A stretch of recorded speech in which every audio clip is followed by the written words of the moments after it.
Chapter 1 is going to be on mental health, more like an intro to mental health, and some things I think might be helpful to keep in mind. Why mental health? Well, October 10th was World Mental Health Day, and the month of October is sometimes seen as Mental Health Awareness Month. And the Health Collective, another resource that you can find online, I'll put the links in the description, to look at mental health and storytelling from an India lens. It's been 8 years of that journey, so I have a sense of some of the questions that tend to come in. The second chapter will be what I would say are tips that I share with people when they ask me how they can be a writer.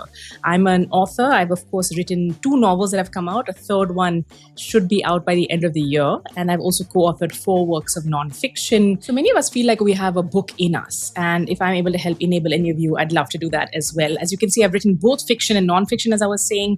And, I actually do have a 2 or 3 part video series, which I'll link in the comments, where I shared some notes, including from masterclasses that I took. So these are the 2 chapters. I'm going to start with what is mental health and why should we care? Grab your chaha, take a small break. You can pause here. One thing I want you to know is that mental health is something that we all have. I didn't even think about this, and I didn't even know this properly till an interview I did with a leading psychiatrist some 7 or 8 years ago.